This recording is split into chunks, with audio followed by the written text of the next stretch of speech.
Okay, this is the video for the section 2.2 pre-class notes, applied problems. So we're going to be looking at the objectives that are necessary for the in-class notes that we're going to do next time.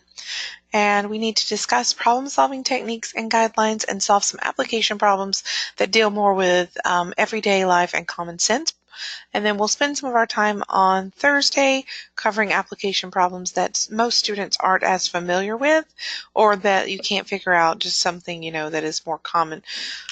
The ones we're going to be doing in this video mostly deal with money and kind of time, whereas the things that we'll be doing next time, they're more abstract. So equations are often used to solve applied problems, that is, problems that involve applications of mathematics to other fields. And because of the unlimited variety of applied problems, we have a really hard time just coming up with a specific set of rules. There's some guidelines we can follow. So if you're reading a word problem, the first thing you should do is read it carefully several times and think about the information you've been given, and also think about what would be the unknown quantity that you're going to be looking for. We usually introduce a letter, which we call a variable, to denote the unknown quantity. And this is one of the critical steps in the solution. You need to look for what is the unknown quantity that we're looking for. Is it one item or is it more than one?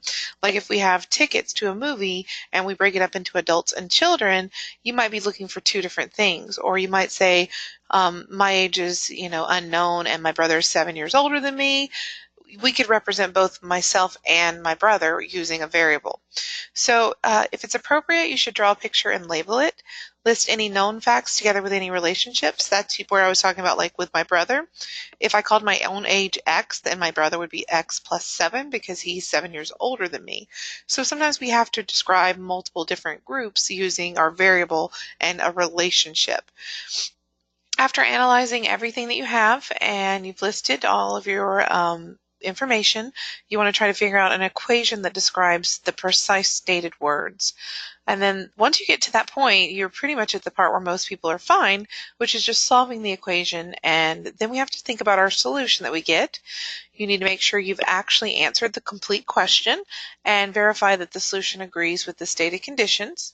You all should make sure that it makes sense. Like if we're talking about time, you're not going to get like negative 32 hours. So just make sure your answer makes sense. All right, so we're going to start off with just looking through a couple examples. I think I have 5 on this video. So as before the final exam, a student has test scores of 72, 80, 65, 78, and 60. If the final exam is going to count as 1/3 of the final grade, what score must the student receive in order to have a final average of 76? Now this is a twist on a problem where we just do an average. If you were just doing an average, you would add up all of the tests you've already taken, plus you would add to that the tests you haven't taken, and then you would say, let's divide that by how many tests there are, and then you would say that needs to be equal to 76. But in this situation, they've told us that the final exam is weighted. So what we know is that our final counts as 1/3 of our average,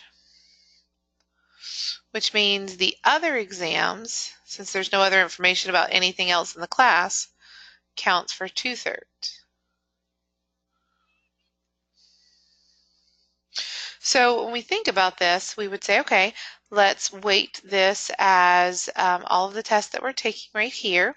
So that is the 72 plus the 80 plus the 65 plus the 78 plus the 60. And we're going to average that.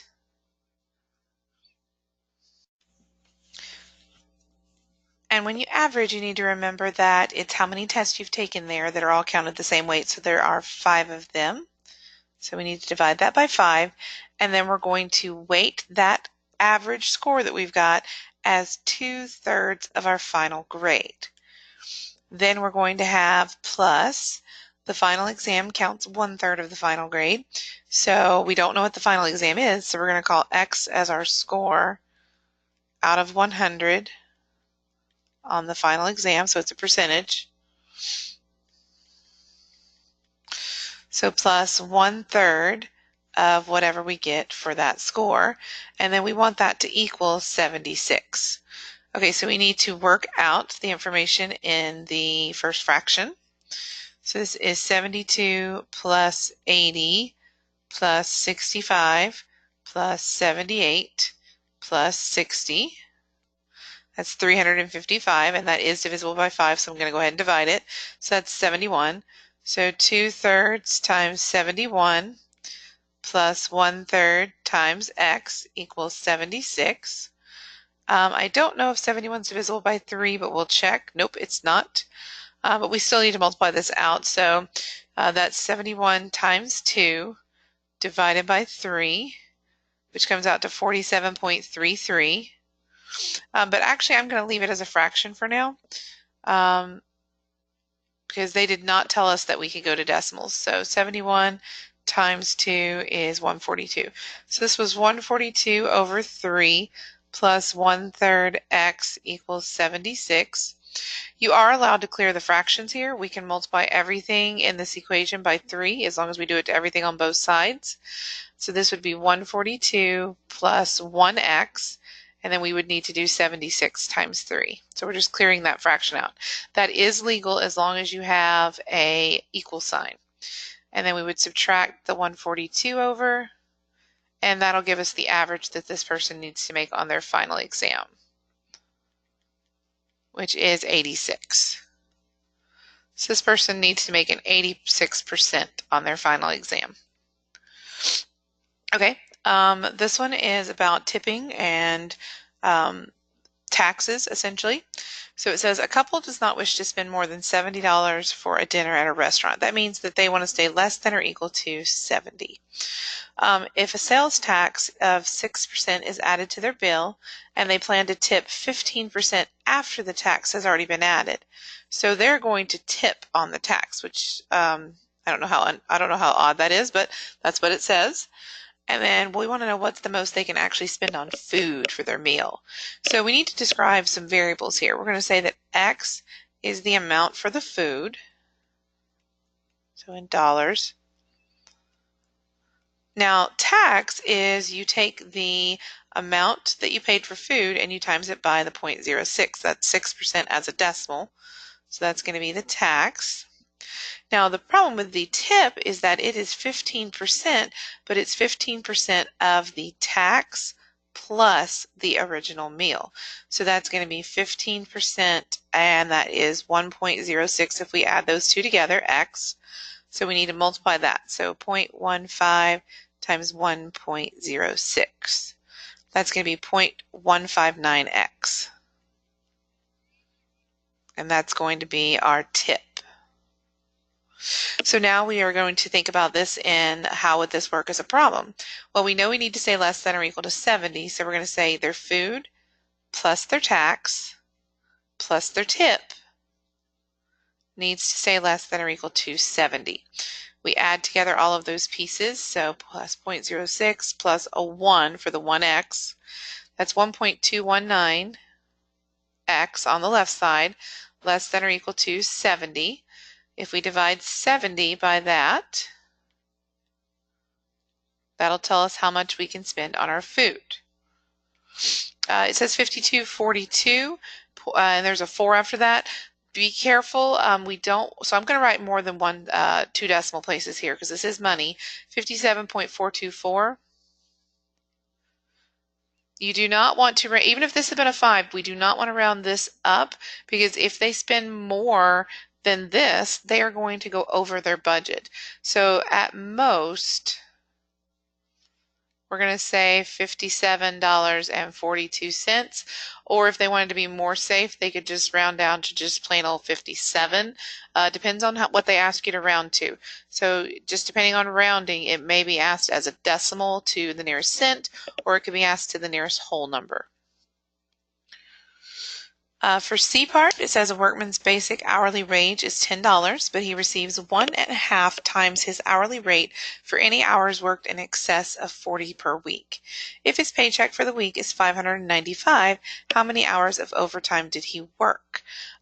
So we're going to look at this as his number of overtime hours is the X. We know that a full week is equal to 40 hours. So his basic hourly wage is $10 for every 40 hours that he works. So that would be 400. This is his base salary. And then he receives time and a half for any overtime. So that would be 1.5. So that's time and a half. And that's going to be the X. Okay. And then we know his paycheck is, so this is his overtime rate. We know that his weekly paycheck added up to $5.95. So his base salary plus his overtime hours at the overtime rate should equal $595. If we subtract over the 400, that gives me $195. Divide by 1.5. So 195 divided by 1.5 is, oh, that's not right. 195 divided by 1.5. Okay, I've messed something up real quick. Let me pause and back up. Okay, I just caught my error. It's not 1.5 as his overtime rate. We know his base rate is $10. I left out a step. So if $10 is his base rate, then 1.5 times 10 is his overtime rate. I was using the multiplier as his dollar amount. So overtime rate is $15 per hour. So this would be 15x.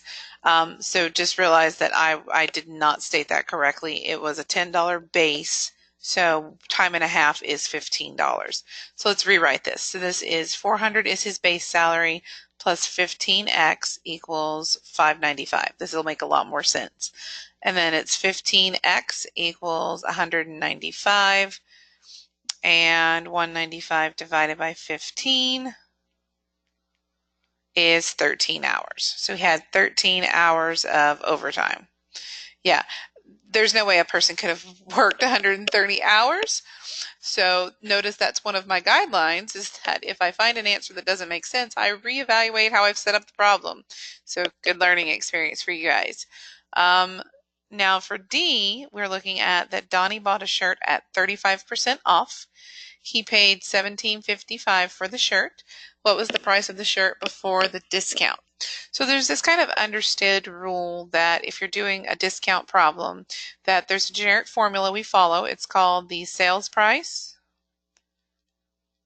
equals the original price minus the discount. And a discount is always a percent of the original price. So let's read what we have.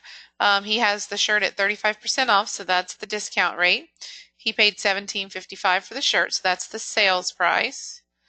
And we want to know what was the price of the shirt before the discount. So we're looking for original price. So X is OP. So this will be $17.55 equals X for original price minus, now it is not just minus 0.35. That doesn't make sense. That says subtracting 35 cents. So it's minus 35% of the original price, which is X. Now for this one, that's a 1X minus a 0.35X. So we can add those like terms together. So this is 17.55 equals 0.65X. And we're dividing both sides by 0.65.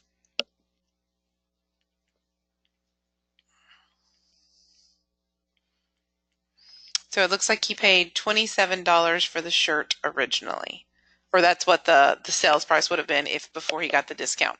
So $27 would have been the cost without the discount. All right, and then the very last one, it says a consulting engineer's time is billed at $60 per hour. Her assistant is billed at $20 per hour. A customer received a bill for $580 for a certain job. if the assistant worked 5 hours less than the engineer, how much time did each bill on the job? So we know that the assistant worked 5 hours less than the engineer. Whichever one comes after the words more than or less than, that's usually the one that you let be X. So we're going to let X be the number of hours the engineer worked. And then 5 less than that would be X minus 5 equals the number of hours that the assistant worked. We know that the engineer got $60 per hour, so that would be 60X. The assistant got $20 per hour, which is X minus 5. And then we know that the total bill was $580.